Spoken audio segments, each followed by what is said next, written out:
তোমার গনা দিন ফুরাইয়া যাবে, গনা দিন ফুরাইয়া যাবে, যৌবনে লাকিবে ভাটি। ওই যে দেখো ডাকিতেছে তোমায় কবরের মাটি। ওই যে দেখো ডাকিতেছে তোমায় কবরের মাটি। ঠিক কিনা বলেন? তোমার গনা দিন ফুরাইয়া যাবে, গনা দিন ফুরাইয়া যাবে, যৌবনে লাকিবে ভাটি। ওই যে দেখো ডাকিতেছে তোমায় কবরের মাটি। সন্ধ্যার আগে যেদিন ডুবিবে বেলা,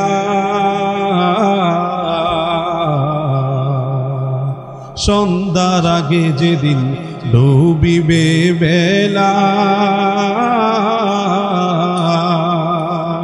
এক পলকে বন্ধ হবে তোমার রঙেরই মেলা। ঠিক কিনা বলেন? সন্ধ্যার আগে যেদিন ডুবিবে বেলা,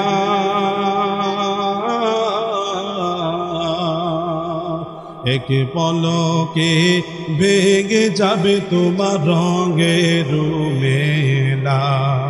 কারে দিবা তুমি জোরে ধমক, কারে দিবা তুমি জোরে ধমক, কার মাথায় ভাঙবে লাঠি। ওই যে দেখো ডাকিতেছে তোমায় কবরের মাটি। ওই যে দেখো ডাকিতেছে তোমায় কবরের মাটি। খবর শুনে আসবে আত্মীয় স্বজন, তোমারে চার পাশে বসে তারা করিবে ক্রন্দন। ঠিক কিনা বলেন? আপনি বললেও ঠিক, না বললেও ঠিক।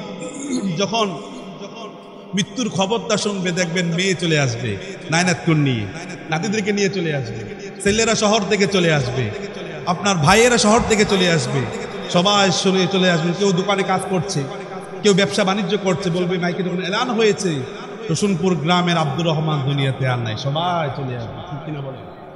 খবর শুনে আসবে আত্মীয় স্বজন, তোমারি চার পাশে বসে তারা করিবে ক্রন্দন। সাজাবে তোমায় মনের মতন, সাজাবে তোমায় মনের মতন, কি সুন্দর পরিপাটি। ওই যে দেখো ডাকিতেছে তোমায় কবরের মাটি। তোমার গনা দিন ফুরাইয়া যাবে, গনা দিন ফুরাইয়া যাবে, যৌবনে লাকিবে ভাটি। ওই যে দেখো ডাকিতেছে তোমায় কবরের মাটি। ওই যে দেখো ডাকিতেছে তোমায় কবরের মাটি। বাজান ঠিক কিনা বলেন? আল্লাহ রাব্বুল আলামিন কুরআনুল কারীমের মধ্যে বলেন, লাইন শাকারতুম লাযীদান্নাকুম ওয়া লাইন কাফারতুম ইন্না আযাবি লাশাদীদ। এ মুসলমানেরা, আল্লাহ রাব্বুল আলামিন আমাদেরকে নিয়ামত দিয়েছেন। যেই নিয়ামতটা আল্লাহ রাব্বুল আলামিন আমাদেরকে দিয়েছেন, এই নিয়ামতটা যারা দোকানে বসে তাদেরকে দিয়েছেন কিনা বলেন? তাদেরকে নিয়ামত আল্লাহ দেন নাই, আমাদেরকে মাহফিল আল্লাহ এনেছেন। নিয়ামতের শুকর আদায় করতে হবে। আল্লাহ রাব্বুল আলামিন বলেন, ও দুনিয়ার মানুষেরা, তোমাদেরকে আমি আল্লাহ রাব্বুল আলামিন যে নিয়ামত দান করলাম, যে নিয়ামত আমি আল্লাহ রাব্বুল আলামিন তোমাদেরকে দিয়েছি, যদি এই নিয়ামতের পরিপূর্ণ তোমরা শুকর আদায় করতে পারো, আমি আল্লাহ রাব্বুল আলামিন তোমাদের নিয়ামত কেন বাড়িয়ে দিব। আর আস্তাকুন সুবহানাল্লাহ। বন্ধুগণ আমার, আল্লাহ রাব্বুল আলামিন আপনি আমাকে হায়াত দিয়েছেন, আপনি কি আমাকে সুস্থতা নিয়ামত দিয়েছেন, ধন দৌলত দিয়েছেন, টাকা পয়সা দিয়েছেন। প্রত্যেকটা জিনিস কিন্তু আল্লাহ রাব্বুল আলামিন মানুষকে সুখে রেখেও পরীক্ষা করেন এবং অসুখে রেখেও বান্দার আল্লাহ পরীক্ষা করেন। ঠিক কিনা বলেন? সম্পদ দিয়েও আল্লাহ পরীক্ষা করেন, সুস্থতার নিয়ামত দিয়েও আল্লাহ পরীক্ষা করেন। আল্লাহ দেখেন বান্দা, তোরে আমি সুস্থ রাখতে দেখি তুই মসজিদে যাস কিনা, তোরে আমি অসুস্থ রাখতে দেখি মসজিদে যাওয়ার তোর বিদে এরাদা আছে কিনা। তাহলে সুস্থতাও দিয়েও আল্লাহ পরীক্ষা করেন, অসুস্থতা দিয়েও আল্লাহ, টাকা দিয়েও আল্লাহ পরীক্ষা করেন, টাকা না দিয়েও আল্লাহ। সহিহুল বুখারী শরীফের হাদিস, নবী করিম সাল্লাল্লাহু আলাইহি সাল্লাম আজ থেকে প্রায় ১০০০ বছর আগে বলে, বনি ইসরাইলের জামানায় ৩ জন লোক ছিলেন। একটু জোরে বলা যাবে কি কয়জন লোক? আরো জোরে সবাই মিলে। আল্লাহর নবী বলেন, ইন্না সালাতাতা ফি বনি ইসরাঈল, বনি ইসরাইলের জামানায় ৩ জন মানুষ ছিলেন।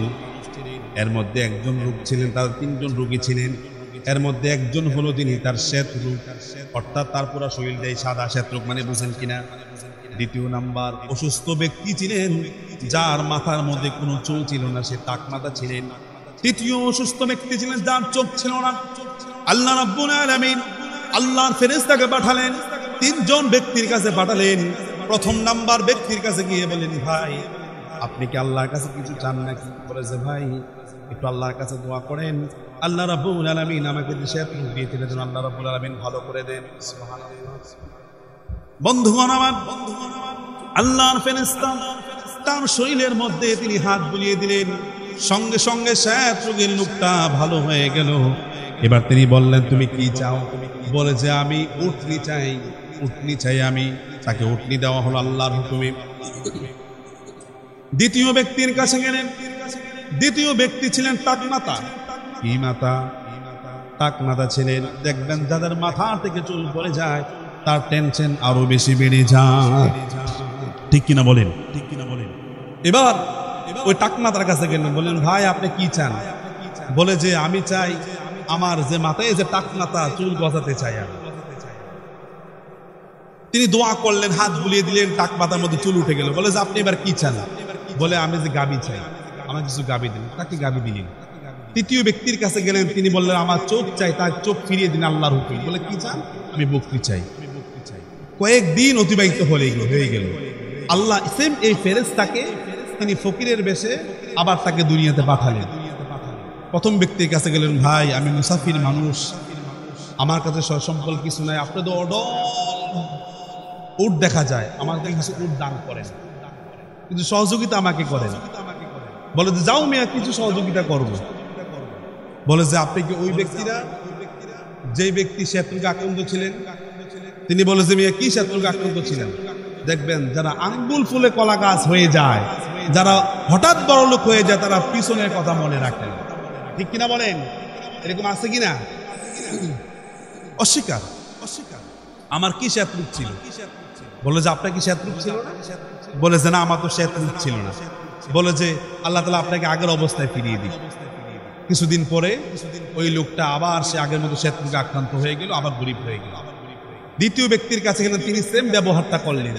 তৃতীয় ব্যক্তির কাছে গেলেন, তিনি বলেন ভাই এই যে আল্লাহ আমাকে অঢাল সম্পদ দিলেন, এতগুলা বকরি ছাগল দিলেন, আমার কিছুই ছিল না, আল্লাহর হুকুমে এক আল্লাহর বান্দা দোয়া করেছেন বিদা আমার এতগুলো সবকিছু হয়েছে, এগুলো আল্লাহ দিয়েছেন, আমি আল্লাহর রাস্তা দিয়ে দিলাম। সুবহানাল্লাহ বলবেন। আল্লাহর ফেরেশতা বলেন,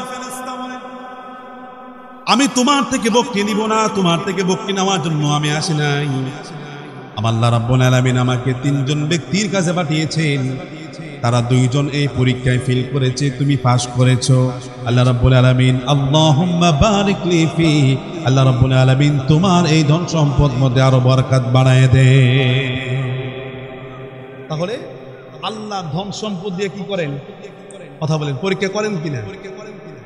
বন্ধুগণ আমার, এই জন্য আল্লাহ তাআলা আমাদেরকে যে সুস্থতার নিয়ামত দিয়েছেন এর কদর করা চাই। আমি যে আয়াত বললাম, হাদিস বললাম, উদ্দেশ্য একটাই, যারা এখনো মাহফিলে আসে নাই তাদেরকে যে আল্লাহ সুস্থতার নিয়ামত দিয়েছেন এটাকে কদর করার জন্যই আমি আজকে এই হাদিসটা টানলাম। প্রিয় ভাইয়ের আমার, আসুন আমরা আমাদের আজকের আলোচ্য বিষয়ের দিকে চলে যাই। ভালো করে শুনবেন। আমি কুরআনুল কারীমের 109 নম্বর সূরা সূরাতুস সাফফাতের 10 থেকে 12 নম্বর আয়াত পর্যন্ত তেলাওয়াত করেছি। সূরাটির নাম কি? সূরাতুস সাফফ। 28 নম্বর পারার 11 নম্বর পৃষ্ঠাতে অবস্থিত এই আয়াতটি। এবার ভালো করে শুনেন, আমাদের আজকে কি বিষয়ে আমরা আলোচনা করব। আজকে ওয়াজ মাহফিলগুলো কেন হচ্ছে? যাতে কিছু মানুষ শিক্ষা নিতে পারে, যাতে কিছু শিক্ষা নিতে পারে। আজ আমার দেশের বক্তারা এমন হয়ে গেছে, এখান থেকে অল্প ওখান থেকে অল্প। মানুষ কি শিখলো, কি বিষয় ওয়াজ করলো, শ্রোতাও জানে না, বক্তাও জানে না। ঠিক কিনা বলে? তাহলে আমরা আজকে ওয়াজ করব। আল্লাহ রাব্বুল আলামিন দেখেন তরজমা করছে, আল্লাহ কি বলেন? ইয়া আইয়ুহাল্লাযীনা আমানু হাল আদুল্লুকুম আলা তিজারাতিন তুনজিকুম মিন আযাবিন আলীম। আল্লাহ আমাকে আপনাকে সকলকে বলছেন, হে মুমিনেরা, আমি কি তোমাদেরকে এমন একটি ব্যবসা বাণিজ্যের কথা কি বলবো না, যে ব্যবসা বাণিজ্য তোমাদেরকে যন্ত্রণাদায়ক শাস্তি থেকে তোমাদেরকে বিরত রাখবে, তোমাদেরকে হেফাজত রাখবে। সুবহানাল্লাহ। আপনারা যারা এখানে আছেন, আপনারা কি সকলে চান যে এই আযাব থেকে বাঁচার জন্য? কারা কারা চান? দুহাত তুলাম আল্লাহ দেখায় দেন। নারে তাকবীর, নারে তাকবীর। নাস্তিকতা নিপাত যাক, দিন ইসলাম জিন্দাবাদ। নাস্তিকতা নিপাত যাক, দিন ইসলাম জিন্দাবাদ। কোটি প্রাণে একই আওয়াজ, খোদাদ্রোহী ছাড় পাবে না, এই বাংলায় ঠাই হবে না, মুসলমানরা জেগেছে আজ।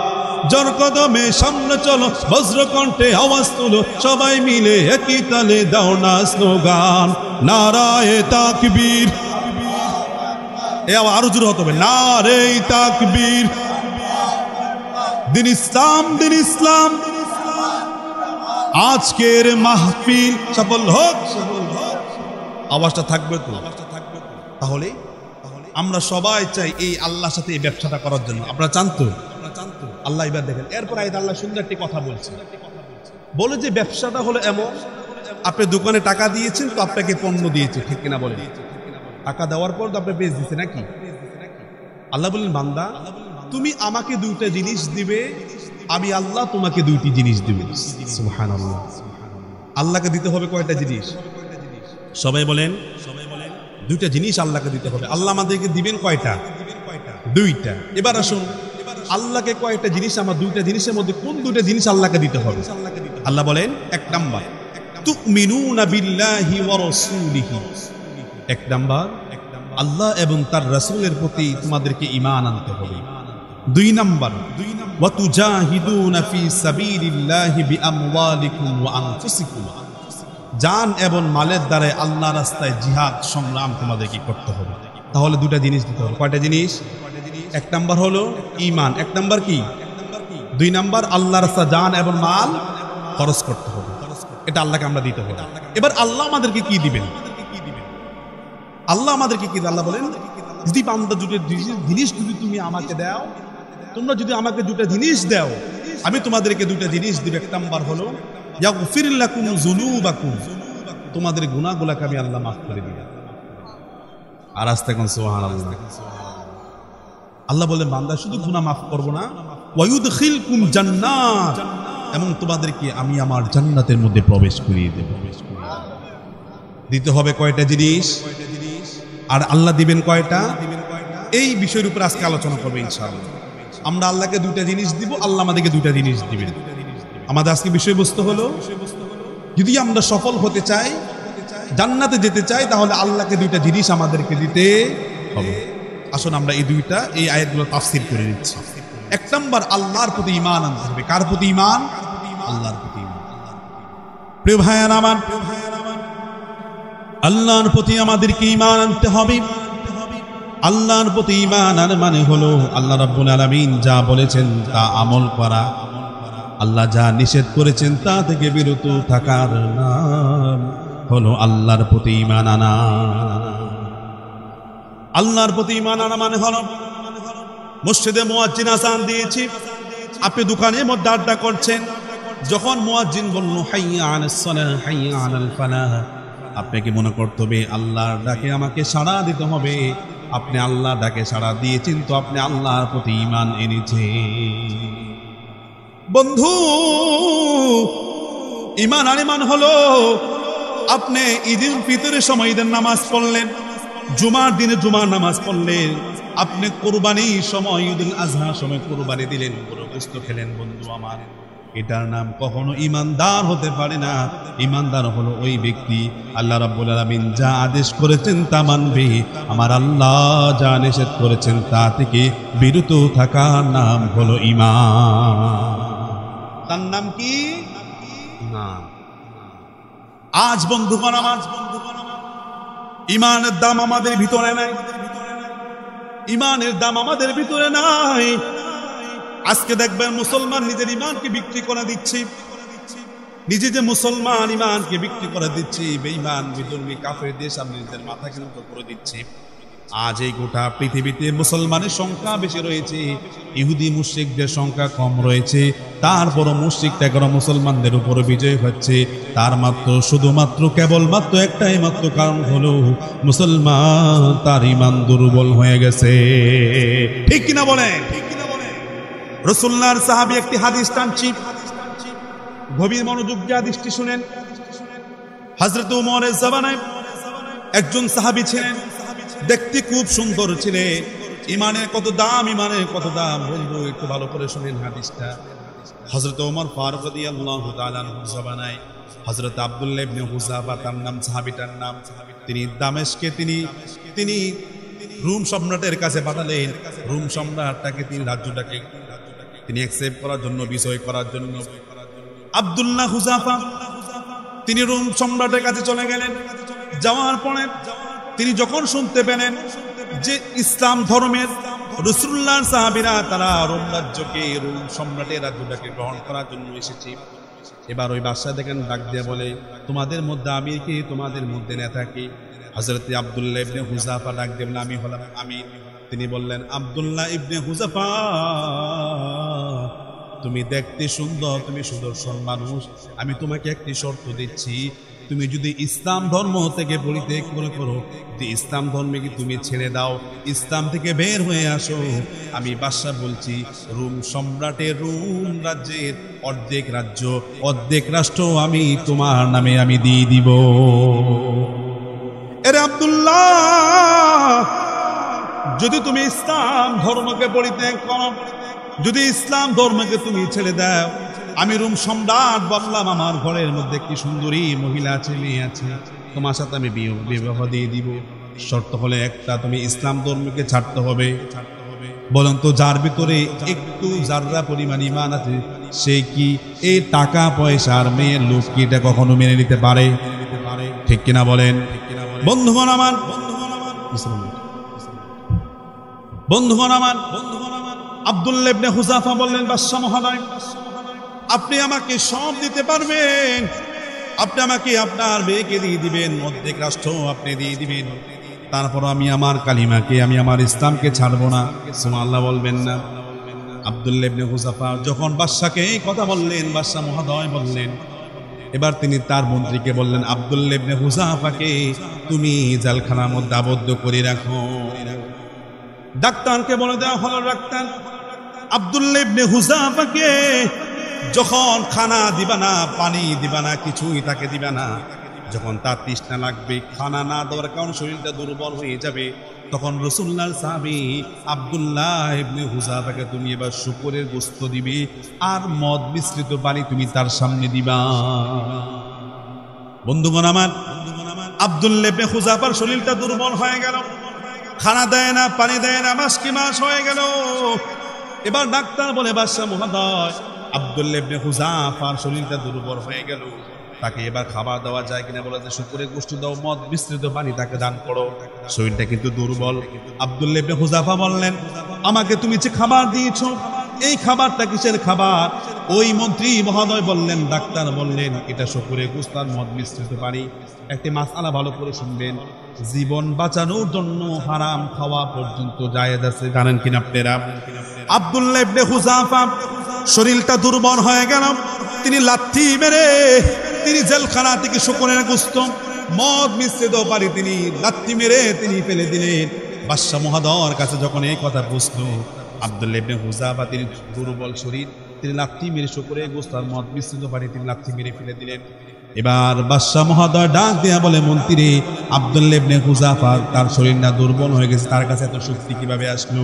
এবার মন্ত্রী বলে, বাদশা মহোদয় আব্দুল্লাহ ইবনে হুযাফার শরীর দুর্বল হয়ে গেছে, কিন্তু আব্দুল্লাহ ইবনে হুযাফার ঈমান দুর্বল হয় না। বন্ধু আমার দেখেন সাহাবীরা কেমন ছিলেন। আব্দুল্লাহ ইবনে হুযাফা বলেন, যদি আমি শুকরের গোশত আর মদ মিশ্রিত পানি পান করি তাহলে বেঈমান কাফেররা মনে করবে মুসলমানরা নিজের ইমানের চাইতে হারাম জিনিসটি খুব পছন্দ করে। আজ আমার দেশের যুবক ভাইদেরকে দেখা যায় কিন্তু নিজেরা মুসলমান দাবি করে, আবার হিন্দুদের পূজার মধ্যে নিজেরা প্রসাদ খায়। ঠিক কিনা বলেন? মুসলমানের ঘরের সন্তান, মুসলমানের ঘরে জন্ম, কিন্তু আজ বলুন তো আমার এই মাহফিলে একটা হিন্দু এসেছে? আমাদের সবে বরাতে কোনো হিন্দু আছে? আমাদের ঈদুল আজহাতে কুরবানির সময় কোনো হিন্দু দাঁড়ায়? কিন্তু আফসোস আর পরিতাপের বিষয় হচ্ছে আমাদের কোনো উৎসবে হিন্দু দেখা যায় না, কিন্তু হিন্দুর পূজাতে মুসলমানের সন্তান বেশি দেখা যায়। ঠিক কিনা বলেন? আজ ইমান কোথায় চলে গেল? তাহলে আমাদের ইমান কি হল? কিন্তু আমাদের সব ঠিক আছে, কিন্তু হিন্দুদের পূজাতে মুসলমানের সন্তান বেশি। ঠিক কিনা বলেন? তাহলে সাহাবেদের ইমান আমাদের ইমান কি এক? কথা বলেন এক কি না বলেন? আল্লাহ বলেন, ওয়াইদা কিলা লাহুম আমিনু কামা আমানান নাস, তোমরা ঈমান আনো ওই মানুষ যেমন মানুষেরা ঈমান এনেছে, মানে সাহাবীরা ঈমান এনেছে। as-সাহাবী কান-নুজুম, আল্লাহর হাবিব বলে এক একটা সাহাবী হলো তারকার মতো। আগের দিনে মানুষ বলে তারকা দেখে দেখে বলে আপনার লঞ্চ চালাতো, আপনার মুরব্বি যারা আছেন জানেন কিনা, তারকা দেখে আগে লঞ্চ চালাতো। ঠিক রাসূল বলেন, আমার এক একটা সাহাবী তারকার মতো। যদি কেউ আমার এক একটা সাহাবীকে মানে প্রতিটা সেক্টরে ইনশাআল্লাহ এই হেদায়েতের দরজার মধ্যে পৌঁছে যাবে। সুবহানাল্লাহ। তাহলে বন্ধু এক নাম্বার কি দিতে হবে? ঈমান। এক নাম্বার কি দিতে হবে? আপনাদের মনে আছে? মনোযোগ আছে? আপনারা কি বিরক্ত হচ্ছেন? বিরক্ত হচ্ছেন? আমি বন্ধু বিষয় ভিত্তিক আলোচনা করি, আমি এটা খুব পছন্দ করি। তাহলে আমাদেরকে আল্লাহকে দিতে হবে কয়টা জিনিস? আল্লাহ আমাদেরকে দিবেন কয়টা জিনিস? দুইটা। মনে আছে তো? এক নাম্বার কি দিতে হবে? ঈমান। দুই নাম্বার আল্লাহর প্রতি ঈমান আনতে হবে। দুই নাম্বার ওয়া রাসূলিহি, রাসূলের প্রতি ঈমান আনতে হবে। কার প্রতি ঈমান? রাসূলের প্রতি ঈমান মানে কি একটু ভালো করে বুঝাই। আল্লাহ রাব্বুল আলামিন কুরআন কারীমের ভিন্ন জায়গার মধ্যে বলেন, ওয়ামা আতাকুমুর রাসূলু ফাখুযুহু ওয়ামা নাহাকুম আনহু ফান্তাহু। আল্লাহর হাবিবের প্রতি ঈমান আনে মানে হলো আল্লাহর প্রতি ঈমান আনতে বুঝলাম। আল্লাহর প্রতি ঈমান আনা মানে হলো আল্লাহর সাথে যেখানে শিরিক করা হয়, আল্লাহ যেটাকে নিষেধ করেছেন সেটা থেকে বিরত রাখার নাম হলো আল্লাহর প্রতি ঈমান আনা। ঠিক কিনা বলেন? দুই নাম্বার হলো রাসূলুল্লাহর প্রতি ঈমান আনতে হবে। হুজুর বুঝলাম না, রাসূলুল্লাহর প্রতি কি ঈমান আনতে হবে? আল্লাহ রাব্বুল আলামিন কোরআনের মধ্যে বলেন, রাসূল তোমাদের মাঝে যা নিয়ে এসেছেন তোমরা সেটাকে অ্যাকসেপ্ট করো, গ্রহণ করো, আর রাসূল যেটা থেকে নিষেধ করেছেন সেটাকে তোমরা রিজেক্ট করো, অ্যাবাউট করে তোমরা চলো। জোরে বলি সুবহানাল্লাহ। বন্ধুগণ আমাদের আর একটু ভালো করে বুঝেন, আল্লাহ রাসূলকে ভালোবাসা মানে হলো আল্লাহ রাসূলকে আমরা খুব ভালোবাসি। আপনারা ভালোবাসেন তো? রাসূলকে ভালোবাসেন তো? আপনারা সকলে আশিক রাসূল তো? কিন্তু বন্ধু আমার, রাসূলকে আমরা সকলেই ভালোবাসি, কিন্তু নিজেদের কাজে করবে রাসূলের ভালোবাসা প্রকাশ করি না। আজ আপনি দেখেন সমাজের দিকে একজন রাজনৈতিক সংগঠনের কর্মী, তার নেতা যেই পাঞ্জাবি পরে দেখবেন কর্মীও সেই পাঞ্জাবি পরে। তার নেতা কত বুদামওয়ালা কোট পরেছে, তার কর্মীও কত বুদামওয়ালা কোট পরে। মিথ্যা বললাম নাকি বলেন? তার মানে হলো বন্ধু, নেতার মতো পাঞ্জাবি, নেতার মতো কোট পরা মানে হলো নেতারে বোঝা নেতা। আপনার মতো আমি পোশাক পরেছি মানে হলো আমি আপনাকে ভালোবাসি। ঠিক কিনা বলেন? নেতার ভালোবাসার বই প্রকাশ করলো। এ মুসলমান, নেতার ভালোবাসা আমরা প্রকাশ করলাম, কিন্তু মদিনাওয়ালা নবীজির ভালোবাসা আমরা 3.5 হাত বড়ির মধ্যে প্রকাশ করতে পারি না। কিন্তু মুখে মুখে বলি আশেক রাসূল, কিন্তু কাজে কর্মে আমাদের আশেক রাসূল দেখা যায় না। ঠিক কিনা বলেন? রাসূলুল্লাহর আশেক কেমন হতে হবে? আজকে আমি একটি কথা বলে যাই, আপনি নিজের মনকে প্রশ্ন করেন, রে মন, নবীজিরে দেখলাম না, নবীজির নূরময় কদম মুবারককে দেখলাম না, নূরময় চেহারা দেখলাম না, রে মন, আজকে মনটাকে আপনার কান্না করেছে নাকি? নিজের মনটা নিজে প্রশ্ন করেন। নবীজি আমাদেরকে দিন করে চলে গেলেন, আপনার আমাদেরটা কতবার নবীজির জন্য কান্না করেছে? বন্ধুগণ আমার, মা মারা যায় কত কান্না করি, সন্তান মারা যায় কত কান্না করি, বিবিটা মারা যায় কত কান্না করি আমরা, কিন্তু নবীজি আমাদেরকে ছেড়ে চলে গেছেন, আমরা নবীজির প্রতি কোনো আক্ষেপ নাই, কোনো ভালোবাসা নাই। এই যে ইসলাম ধর্ম আমরা পেয়েছি, বাপ দাদা পৈতৃক সম্পদ হিসেবে আমরা ইসলাম ধর্ম পেয়েছি, কিন্তু ইসলাম ধর্ম এই জমিনে কায়েম হয়েছে একমাত্র রক্তের মাধ্যমে। ঠিক কিনা বলে? রাসূলের ভালোবাসা কেমন দেখেন, রাসূলুল্লাহর প্রতি ঈমান আনতে হবে কেমন দেখেন। রাসূলুল্লাহর সাহাবী ছিলেন একজন হাফসি গোলাম, যিনি ছিলেন হযরতে বেলাল। নাম শুনেছেন নাকি বলেন? হযরতে বেলাল তিনি খুব কালো ছিলেন। সংক্ষেপে বোঝাবার জন্য রাসূলুল্লাহর প্রতি ঈমান আনতে রাসূলকে কেমন ভালোবাসতে হবে। রাসূলুল্লাহকে ভালোবাসা মানে হলো নবী আমার আজ থেকে প্রায় 1000 বছর আগে যা বলেছেন তা মানার নাম হলো নবীজির ভালোবাসা। হযরতে বেলাল নবীজির ইন্তেকালের পরে হযরত আবু বকরের কাছে গেলেন। আবু বকরকে গিয়ে বলেন, আবু বকর বিদায় দাও, আমি মদিনায় থাকবো না, আমি দামেস্কের মধ্যে চলে যাব জিহাদের ময়দানে। বলেছে, বেলাল তুমি কেন দামেস্কে মদিনা থেকে চলে যাবে? বেলাল বলে, আবু বকর নবীজির বিদায় তোমরা সহ্য করতে পারো, যে আজানের পরে নবী আমার নামাজ পড়াবে না, ওই আজান আমি বেলাল আর দিতে পারবো না। হযরত আবু বকর বলেন, রে বেলাল, আমার চাইতে কি তুই নবীজিরে বেশি ভালোবাসো?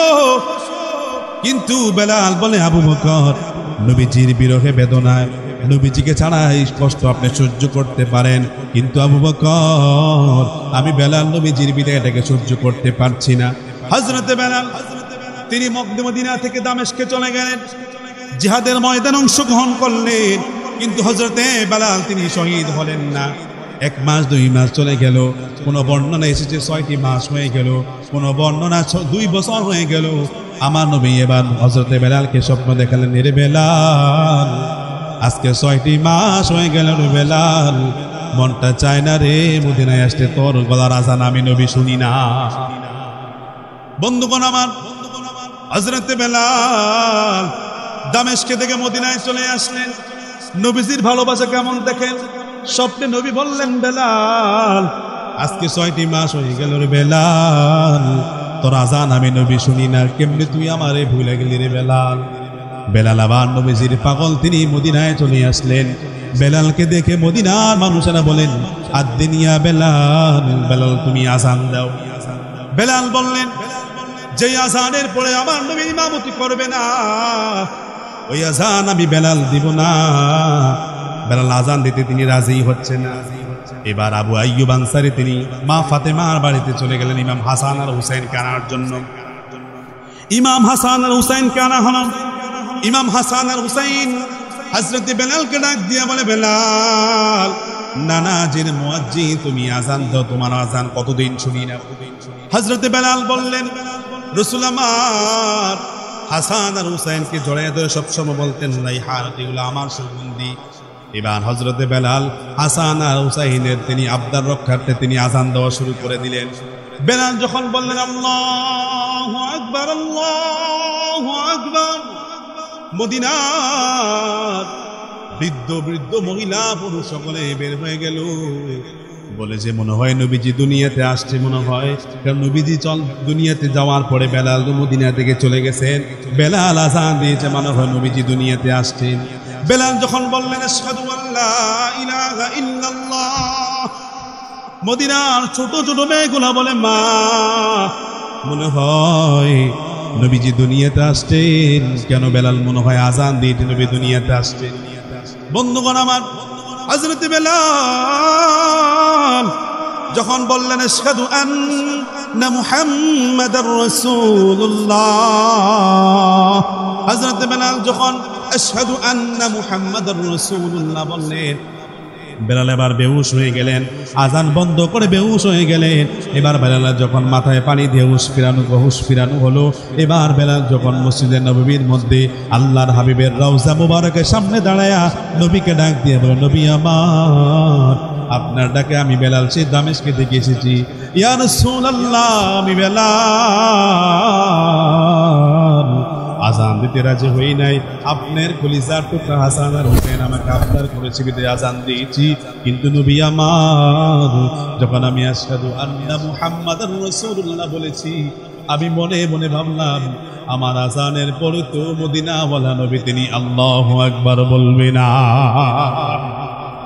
বন্ধু আমার, নবীর পাগল কেমন দেখেন বেলাল। নবী আমার রওজা মুবারকের সামনে দাঁড়ায়া বেলাল কান্না করে বলে, নবী মদিনায় আসলাম, কিন্তু গো নবী আমি বেলাল আপনারে দেখলাম না। এরে হোসেনপুরের মুসলমান, নবীজির পাগল এমন হওয়া লাগবে বেলালের মতো।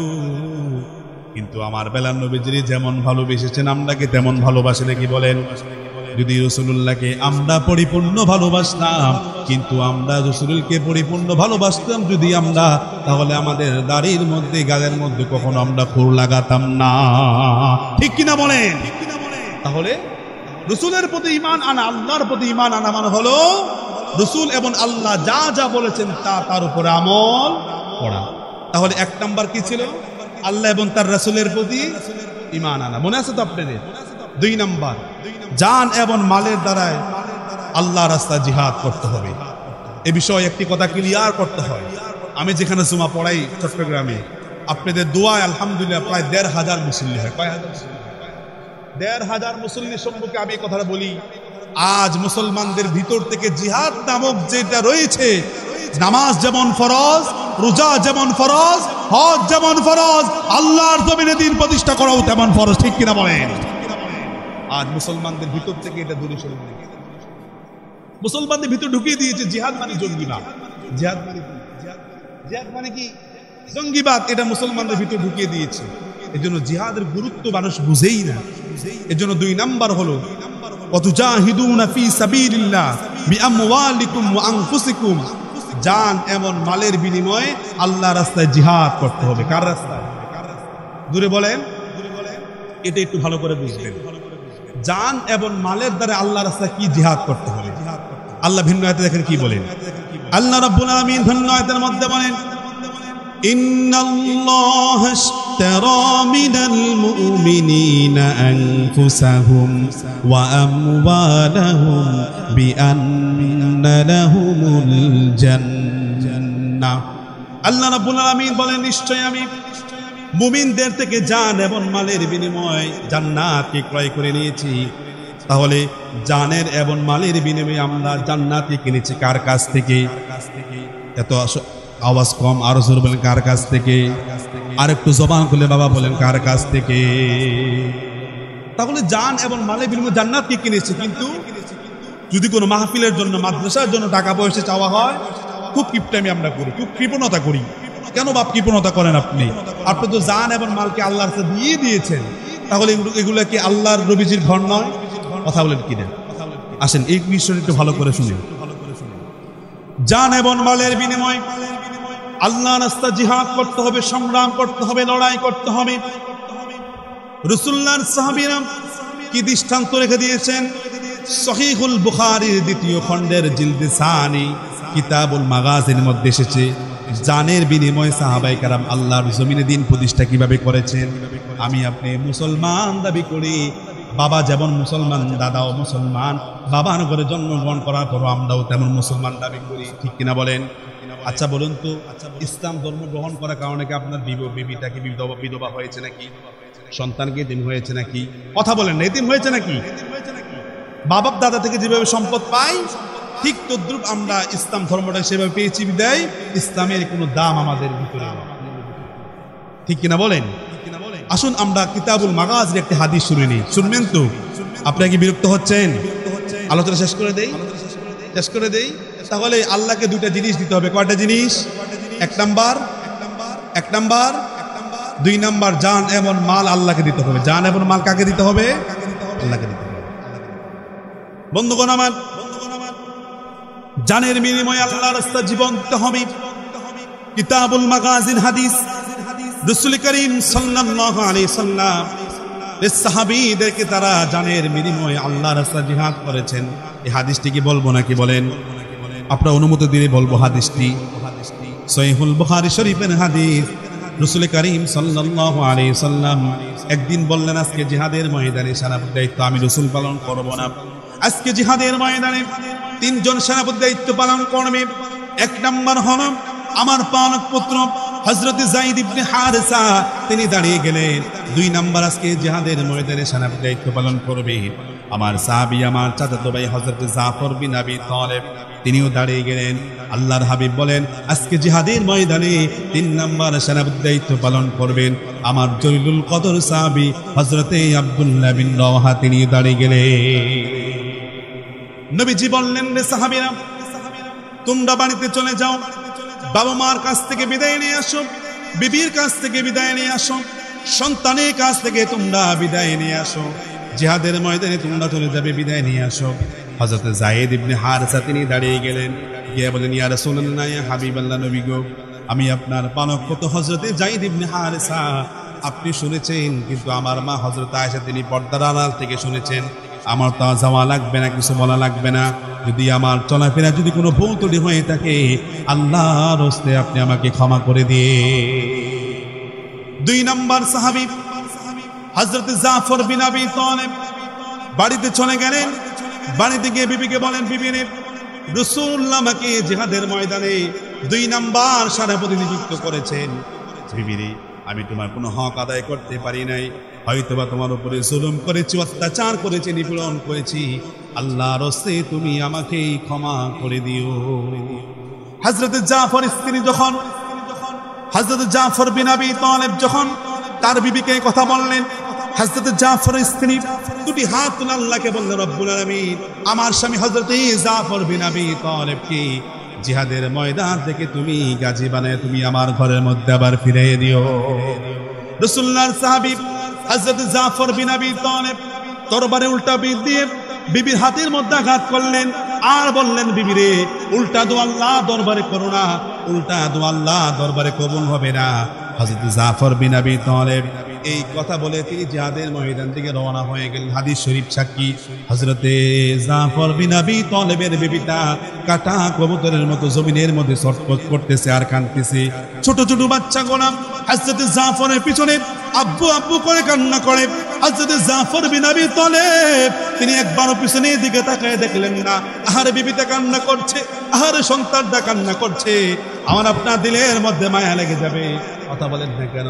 সন্তানটা কান্না করলে মায়া লাগবে না? কি বলেন বাবা? বলেন, কথা বলেন কিনা? কিন্তু জাফর বিন আবি তালেব একবারও পিছনের দিকে তাকায় দেখলেন না তার বিবি এবং সন্তানরা যারা কেন কান্না করে। 3 নাম্বার চলে গেলেন হযরত আব্দুল্লাহ বিন রওয়াহা, তার সেদিন মাত্র বিবাহ করলেন। বিবাহ করার পরে তিনি রাসূলুল্লাহর দরবারে চলে গেলেন, ঘোষণা চলে গেলেন। আল্লাহর হাবিব বললেন, আব্দুল্লাহ বিন রওয়াহাকে জিহাদের ময়দানে তোমাকে সেনাপতি দায়িত্ব দিলাম, তুমি আজকে জিহাদের ময়দানে সেনাপতি দায়িত্ব পালন করবে। শুধুমাত্র বিবাহটা করছে। আর যদি যুবকদের ইসলামের জন্য বলা হয়, রাজপথে বেঈমানদের বিরুদ্ধে বলা হয়, কোন যুবককে রাজপথে যাবে নাকি? বলেন বলেন, যাবে? বলবে, হুজুর আজকে মাত্র বিবাহ করলাম, বিবিটার ভালো করে দেখলাম না, আমি জিহাদের ময়দানে যেতেও পারবো না। হযরত আব্দুল্লাহ বিন রওয়াহা বিবিকে বললেন, বিবি রে, আমি তোমার স্বামী আব্দুল্লাহ এসেছি, আমার সালামটুকু গ্রহণ করো। বিবি কুরআনুল কারীম তেলাওয়াত করতেছেন বাসর ঘরের মধ্যে, সুবহানাল্লাহ বলবেন না? বিবিকে যখন বললেন, বিবি রে, আব্দুল্লাহ বিন ওহাব, আমি এসেছি, আমি তোমার কোনো হক আদায় করতে পারি নাই, আমাকে আল্লাহর হস্তে ক্ষমা করে দিও। এবার বিবি বলেন, স্বামী আমার, আপনি একটু ঘরের ভিতরে আসেন। এবার সাহাবে দেখেন কি বলে, বিবি রে, যদি আমি একটিবার ঘরের ভিতরে আসি, তোমার প্রতি আমার প্রেম নিবেদন হবে, প্রেম জন্মাবে, ভালোবাসা জন্মাবে। জিহাদের ময়দানে গিয়ে তোমার ভালোবাসায় আমি বেঈমানদের বিরুদ্ধে পরিপূর্ণ লড়াই করতে পারবো না। আব্দুল্লাহ তখন বিবিকে বললেন, বিবি রে, তোমাকে আমি দেখতে পারবো না, ঘরের ভিতরে যেতে পারবো না। বিবি এবার বললেন, স্বামী আমার, আপনি একটি মাত্র ঘরের ভিতরে আসেন, আল্লাহর কসম আমি কোনো প্রেম নিবেদন করবো না। রে বিবি আমার, তাহলে কেন তুমি ঘরের ভিতরে আমাকে আসতে বলো? বিবি দেখেন কি জবাব দিচ্ছে, স্বামী আমার, যদি আপনি একটিবার ঘরের ভিতরে আসেন, আমি কোনো প্রেম নিবেদন করবো না, ভালোবাসা নিবেদন করবো না, শুধুমাত্র আপনার চেহারাটাকে একটিবার দেখতে চাই। আমি একজন মক্কার সুন্দরী মেয়ে, আপনি একজন মদিনার সুন্দরী পুরুষ, আমি তো আপনাকে বিবাহ করে একটিবার দেখলাম না, আমি আপনার চেহারাটা একটিবার আমি দেখতে চাই। কাল কঠিন কিয়ামতের ময়দানে জান্নাতের বাগানের মধ্যে লক্ষ কোটি কোটি মানুষের মধ্যে থেকে আমি যেন আপনাকে স্বামী হিসাবে চিনে নিতে পারি। আল্লাহু আকবার বলে। হযরত আব্দুল্লাহ বিন রাওহা যখন এই কথা শুনলেন, বিবির সাথে সাক্ষাৎ করলেন, জিহাদের ময়দানে চলে গেলেন। হযরত যায়েদ ইবনে হারিসা তরবারিটা নিলেন, কতগুলা কাফিরকে জাহান্নামে বাড়ি তিনি শহীদ হয়ে গেলেন। এবার 2 নম্বর সেনাপতি হযরত জাফর বিন আবি তালেবের হাতে তরবারি তিনি নিয়ে গেলেন। আবার হযরত জাফর বিন আবি তালেব তিনি কয়েকগুলা কাফিরকে জাহান্নামে পাঠিয়ে দিলেন। এবার হযরত জাফর বিন আবি তালেবের ডান হাতের মধ্যে বেঈমান আঘাত করলেন। হযরত জাফর এবার বাম হাতে তিনি তরবারিটা নিলেন। সুবহানাল্লাহ বলবেন না? হযরত আব্দুল্লাহ বিন রাওহা এবার দেখেন তিনি সুন্দর কথা বলেন। হযরত জাফর দুটি হাত কাটা, তিনি তার পাশে সাহাবীকে বলেন, ও রাসূলুল্লাহর সাহাবী, আল্লাহর হাবিব বিশ্বনবী মুহাম্মদুর রাসূলুল্লাহকে তুমি এই কথাটা বলে দিবি, জীবনের অন্তিম মুহূর্ত ইসলামের পতাকাকে উত্তোলন করে রেখেছি, আমি জাফর বিন আবি তালেব মাটিতে লাগতে দেই না। হযরত আব্দুল্লাহ বিন রাওহা বললেন, আমি দূর থেকে ভাবলাম আমি যাওয়ার আগে ইসলামের পতাকাকে কে উত্তোলন করে রেখেছি। আমি গিয়ে দেখি হযরত জাফরের দুটি হাত কাটা, হযরত জাফরের দুটি পা কাটা, দেহটা একদিকে পড়ে আছে, আর ইসলামের পতাকাটাকে কাপড় দিয়ে উঁচু করে রেখেছে, তিনি মাটিতে লাগতে দেয় না। বন্ধু আমার, একটু ভাবেন, সাহাবীরা আল্লাহ দ্বীনের জন্য, জীবনের জন্য কেমন ত্যাগ স্বীকার করেছে, কেমন ত্যাগ স্বীকার করেছে। কিন্তু বন্ধু আমার, আজ যারা আমার নবীজির শানে বেয়াদবি করে, ইসলামকে নিয়ে যারা কটূক্তি করে, দেখবেন একদল মুসলমান রাজপথে গিয়া তারা লড়াকু সৈনিকের মতো জীবন দিয়া দেয়, আর একদল মুসলমান এটাকে তারা অন্য নজরে দেখে। ঠিক কিনা বলে? ঠিক কিনা বলে? একদল মুসলমান গিয়ে বেঈমানদের বিরুদ্ধে রাজপথে জীবন দেয়, আর আরেকদল মুসলমান সেটাকে দেখে এমনি তাকায়। ঠিক কিনা বলেন? ঠিক কিনা বলেন? মুসলমান তো তারাই যেখানে অন্যায় সেখানে প্রতিবাদ করবে। ফ্যাসিস্ট সরকারের বিরুদ্ধে দেখেছেন গত 5 আগস্টে আমার দেশের দামাল ছেলেরা তারা রাজপথে জীবন দিয়েছে। ঠিক কিনা বলেন? তাদেরকে শহীদের মর্যাদা আল্লাহ দান করে বলেন আমিন। জীবনকে উৎসর্গ করে দিতে হবে। আজ আমার এই দেশের মধ্যে চোরের বিচার হয়, ধর্ষকের বিচার হয়, কিন্তু দেখবেন কয়েকদিন পরে জেলখানা থেকে তারা বের হয়ে যায়। আজ আমার এই বাংলাদেশে নির্দোষ একজন মুফাসসিরে কোরআন, কোরআনের পাখি আল্লামা দেলওয়ার হোসেন সাঈদীকে তারা হত্যা করেছে, শহীদ করেছে একদম বিনা দোষে। ঠিক কিনা বলেন? আল্লাহর কাছে কি জবাব দিব? কি জবাব দিব আল্লাহর কাছে? আমরা একজন নির্দোষ মানুষগুলাকে, নির্দোষ উলামায়ে কেরামদেরকে, আমাদের প্রবীণ আলেম মুফতি আমির হামজা বলেছিলেন, আমি 3 বছর কারাগারে ছিলাম, 3 বছর পরে আদালত আমার রায় শুনিয়েছে, আমার ব্যাপারে কোনো মামলা যা দিয়েছে তা খুঁজে পায়, মিথ্যা মামলা দিয়েছে। আজকে একটা ধর্ষকের কয়েকদিন পরে তার জামিন হয়ে যায়, কিন্তু আলেমদের মুক্তি হয় না। ঠিক কিনা বলেন? লড়াইয়ের ওই ময়দানেতে যেতে তোমাকে হবে, প্রয়োজনে সব রক্তটুকু জমিনেই ঢেলে দিবে। ঠিক কিনা বলেন? লড়াইয়ের ওই ময়দানেতে যেতে তোমাকে হবে, প্রয়োজনে সব রক্তটুকু জমিনেই ঢেলে দিবে, তবুও তোমার লড়তেই হবে, মানিবে না পরাজয়, তবুও তোমার লড়তেই হবে, মানিবে না পরাজয়। বিপ্লব মানে জীবন দেয়া বসে থাকা নয়, সেই কোনো দিন আসবে না রে করো যদি ভয়। বিপ্লব মানে জীবন দেয়া বসে থাকা নয়, সেই কোনো দিন আসবে না রে করো যদি ভয়। যদি জাফর বিন আবি তালেব, আব্দুল্লাহ বিন ওয়াহা যদি বলতেন আর সন্তানের মায়া, বিবির মায়া, তাহলে কি ইসলাম আমরা পেতাম? ইসলামকে আমাদের এই জন্য জীবনের মায়া ছেড়ে দিতে হবে, জানের বিনিময় আল্লাহর জমিনে দ্বীন প্রতিষ্ঠা করতেই হবে। আমি একটি কথা প্রায় মাহফিলে বলি, আজ হোক কাল হোক এই দেশে ইসলামী পতাকা উঠবেই উঠবে, কিন্তু এই ইসলামের পতাকার সৈনিক কর্মী আপনি ছিলেন কি ছিলেন না, এটা আল্লাহর কাছে আপনি জবাব দিতে করতে হবে, ঠিক কিনা বলে? বন্ধুরা আমার, আল্লাহর রাস্তায় জীবন দিতে হবে, জানের বিনিময়ে জীবন দিতে হবে। 2 নাম্বার বলেছিলাম বিআমওয়ালিকুম, শুধু জানের বিনিময় দিলে হবে না, মালের বিনিময়ে দিতে হবে।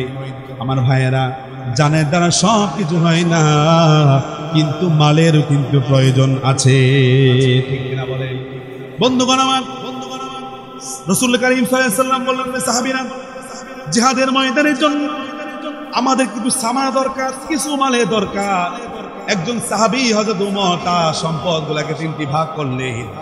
হযরত ওমর বলেন, আবু বকর ইসলাম প্রথম গ্রহণ করেছে, তার সম্পদ আল্লাহর রাস্তায় দিতে দিতে তার সবগুলা শেষ হয়ে গেল। আজকে আমি ওমর আবু বকরের উপরে ইসলামের জন্য মাল সম্পদ ত্যাগ করে পাশ হয়ে যাব। হযরত ওমর তার সম্পদকে 3টি ভাগ করলেন, এক ভাগ আল্লাহর রাস্তায় দিয়ে দিলেন। হযরত উসমান তার সম্পদকে 4টি ভাগ করলেন, 4টি ভাগ করে 1টি ভাগ আল্লাহর রাস্তায় দিয়ে দিলেন। আল্লাহ নবী তো সন্তুষ্ট হচ্ছে না, রাসূল আমার রাস্তার দিকে তাকিয়েছেন, কখন আবু বকর আসবে, সুবহানাল্লাহ বলবেন না। হযরত আবু বকর কে নবী আমার দেখলেন, আবু বকর মাথাতে একটি বোঝা নিয়ে, পট্টি নিয়ে তিনি আসছেন। নবীজির সামনে সবকিছু রাখলেন, হাদিস শরীফ সাক্ষী, আল্লাহ নবীজির সামনে সবকিছু রাখলেন। ঘরের মধ্যে যে একটা নিমক দাঁড়িয়ে রয়েছে, লবণ যেটাতে নিয়ে খায়, সেটাও নিয়ে এসেছেন। নবী আমার বললেন, আবু বকর ঘরের মধ্যে কিছু জিমিকি রেখে আসো নাই। হযরত আবু বকর বলে, নবী আমার ঘরের ভিতরে আমি আমার নবী এবং আমার আল্লাহকে আমি আবু বকর ঘরের মধ্যে রেখে এসেছি। সব দিয়ে দিলেন, সব দিয়ে দিলেন। তাহলে বন্ধু আমার, মালের বিনিময়ে আল্লাহর রাস্তায় জিহাদ করতে হবে। জিহাদ করবে মানে কি? আরেকটু ভালো করে বুঝেন, যেহেতু মাদ্রাসার মাহফিল, আরেকটু ভালো করে বুঝেন। মালের বিনিময়ে আল্লাহর রাস্তায় জিহাদ মানে হলো, জিহাদ মানে শুধু আপনি নাস্তিকদের বিরুদ্ধে আপনি মারামারি করলে এটার নাম জিহাদ নয়। বক্তা তার জবান দ্বারা জিহাদ করবে, লেখক তার লেখিকার মাধ্যমে তিনি জিহাদ করবেন, এবার দানশীলরা দান করার মাধ্যমে জিহাদ করবেন। আর একটু ভালো করে বুঝেন, আপনাদের মাদ্রাসা রয়েছে, বাংলাদেশে আরো অনেক মাদ্রাসা রয়েছে। যদি মাদ্রাসাগুলোকে যদি আপনার দান সদ্গা না করি, যদি প্রতিষ্ঠিত না করে, আমার আপনার সন্তান গুমরা হয়ে যাবে কিনা বলেন? কথা বলেন, যাবে কিনা বলেন? যদি আপনার আমার সন্তান যদি আল্লাহর পরিচয় না জানে, আল্লাহকে তার পরিচয় কি, সে যদি এটাই না জানে, তাহলে সে পথ হারা হয়ে যাবে, ঠিক কিনা বলেন? আমি প্রায় কথাটা বলি যে তার রবকে চিনবে, সে কখনো তার বাবা মাকে কষ্ট দিবে। আপনাদের এই গ্রামের মাদ্রাসা, আপনারা দান সদকা করবেন। একটি হাদিস বলে দেই, দান সদকা করবেন। রাসূল বলেন, মান ক্বারা আল কুরআনা ওয়াস্তাযহারহু ফাআহাল্লা হালালাহু ওয়া হাররামা হারামাহু আদখালাহু আল্লাহুল জান্নাহ ওয়া শাফাআহু ফি 'আশরাতিন মিন আহলি বাইতিহি কুল্লুহুম ক্বাদ ওয়াজাবাত লাহুন নার। মালের বিনিময়ে আল্লাহ দ্বীনকে প্রতিষ্ঠা করতে মানে হলো, মাদ্রাসাকে প্রতিষ্ঠা করা মানে হলো আল্লাহ দ্বীনকে প্রতিষ্ঠা করা। আল্লাহ দ্বীন এমনি প্রতিষ্ঠিত হবে না, কোরআন এমনি হবে না। আল্লাহ কোরআনকে হেফাজত করবেন মানে হলো মানুষের ভিতরে কোরআন রাখবেন, মানুষকে দিয়ে আল্লাহ কোরআনকে হেফাজত করবেন, ঠিক কিনা বলেন? বন্ধুগণ আমার, আল্লাহর হাবিব বলেন, যারা কোরআন শিখল তত অনুযায়ী আমল করলো, হালালকে হালাল মানলো, হারামকে হারাম মানলো, হারাম মানার পরে সকল যে জান্নাতে চলে যাবে, এই একজন হাফেজে কোরআন। সে একজন নয়, দুইজন নয়, 10 জনকে সুপারিশ করে আল্লাহ জান্নাতে তারা নিয়ে যেতে পারবে। শুধু তাই না, 10 জন কারা কুল্লুহুম কদ ওয়াজাবাত লাহুম নার, যাদের জন্য জাহান্নাম ওয়াজিব হয়ে গেল তাদেরকে তিনি জান্নাতে নিতে পারবেন। সুবহানাল্লাহ বলবেন না? তাদেরকে জান্নাতে নেবেন। আপনি একটি সন্তানকে আপনি ঘরে রুজি রাখলেন, তাকে খাওয়ালেন, তাকে 10টা টাকা দিলেন, মাদ্রাসায় 1000 টাকা দিলেন, মাদ্রাসায় 500 টাকা দিলেন, মাদ্রাসায় 10,000 টাকা দিলেন। কাল কঠিন কিয়ামতের ময়দানে আপনার এই অনুদান যারা যে ছাত্রটা ইলমে দ্বীন অর্জন করবে, সে আপনাকে কখনো ছেড়ে আল্লাহ জান্নাতে যাবে না। সুবহানাল্লাহ বলবেন না? এই জন্য এই মাদ্রাসাগুলোকে প্রতিষ্ঠিত রাখতে হলে আপনাদেরকে সহযোগিতা করতে হবে, দান দিতে হবে, মাদ্রাসার জন্য পরিশ্রম করতে হবে এবং মালও দিতে হবে। এই দুইটা জিনিস আল্লাহ দিতে হবে, ঈমান ওয়াজাহিদু ফি সাবিলিল্লাহি বিআমওয়ালিকুম ওয়া আনফুসিকুম। আল্লাহ বা দুটো জিনিস কি দিবেন? আল্লাহ বলেন ইয়াগফির লাকুম যুনুবাকুম ওয়া ইউদখিলকুম জান্নাত। এরে বান্দা, যদি তোমরা আমাকে ঈমান দাও, জান এবং মালের বিনিময়ে ইসলামকে প্রতিষ্ঠিত করতে যাও, জিহাদ করো, আমি তোমাদের জীবনের গুনাহগুলো মাফ করে দিব। ওয়া ইউদখিলুকুম জান্নাত, আমি আল্লাহ রাব্বুল আলামিন তোমাদেরকে জান্নাতের মধ্যে প্রবেশ করিয়ে দিব।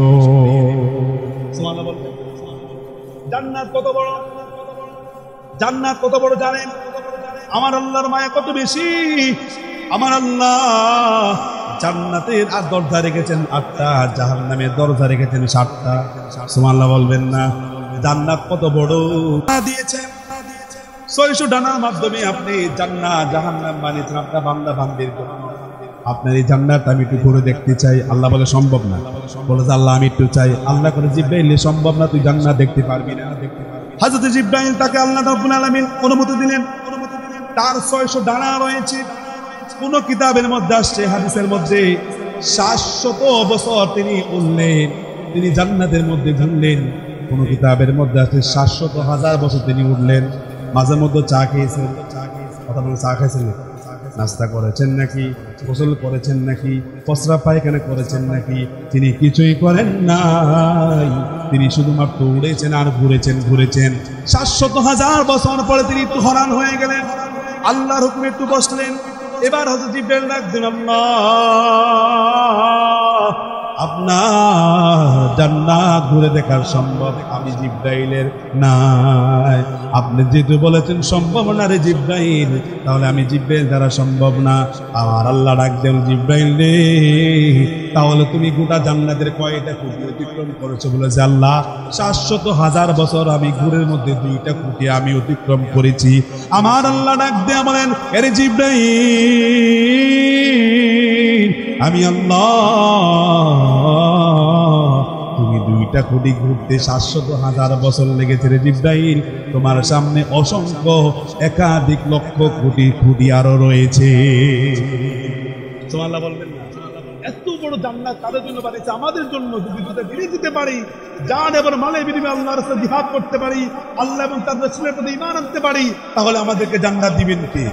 জান্নাত চির সুখের ঘর, জান্নাত চির সুখের ঘর, যদি জানতে ওগো তুমি, মায়া ঘেরা রঙিন পৃথিবী নয়তো সুখের খনি, মায়া ঘেরা রঙিন পৃথিবী নয়তো সুখের খনি।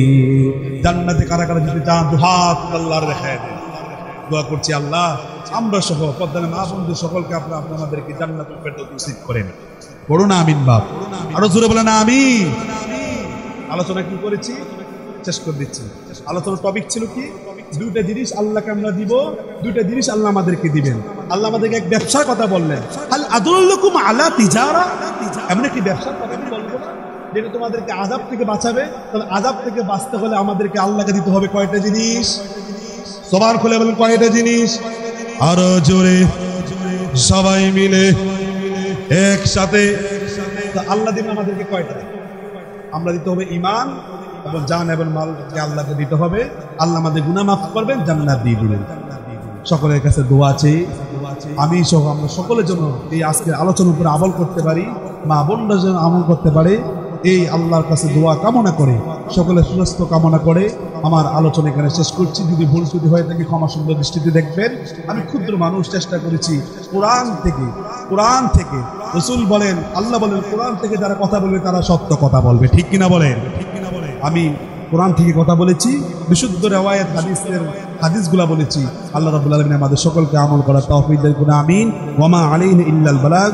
ওয়াসসালামু আলাইকুম ওয়া রাহমাতুল্লাহি ওয়া বারাকাতুহু।